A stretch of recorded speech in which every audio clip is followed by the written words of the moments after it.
Efi Nyakidi, Ramogi TV, Nairobi. Ji 13 medo yudo thieth e kar thieth maduong' ma Coast General Teaching and Referral Hospital bang' bas mane ginie yudo masira e wang' apaya ma Nairobi kochomo Mombasa. Masira no notimore alwora ma Kibarani bang' brek mag bas no ero chot. Bas no ero mar kambi ma Tamid Coach nochomo Mombasa kowuok Nairobi kendo noruombore kuom nyamburko mathoth e sach masira no. Kaluwore gi jowuoth mane nie nyamburko no, dereva nodumo wuok e bas no mane ringo bang' fwenyo ni brek no chot, gino mano kelo tuomruok gi geche mamoko. Jakom mar NTSA Halib Mwashetani nolimo jok mano hinyore e osiptal kendo golo chik mondo mi otim nonro matut e wi gima dine kel masira no. Mimi nilikuwa nimesimama nikishukisha abiria.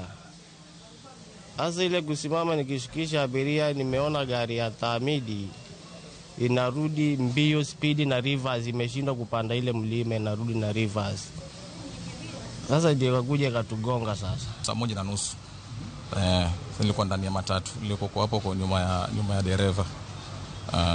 Sasa ndio ile gari ya Tamidi nafikiri lose brake control ikatugonga na tukajipata tuko kando. Kwa hivyo sisi kama NTSA kwanza tunataka kuambia Wakenya tunaenda kwenye Easter. Tuchungeni sana na barabara. Musinywe mukidrive, na vile vile tuendeni polepole kwa sababu sasa hivi watoto wetu wengi wako majumbani, wengine wataenda maholiday. Kwa hivyo sisi tunawasihi tuweni makini na barabara zetu na tufuate sheria.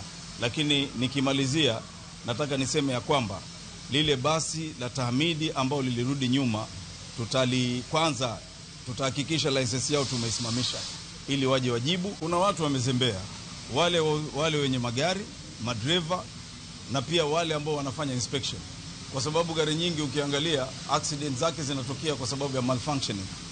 Either imetoka tairi ama imevunjika bearing ama pengine hawafuati sheria kisawasawa. Riwruok mong'ere kaka Rights in Action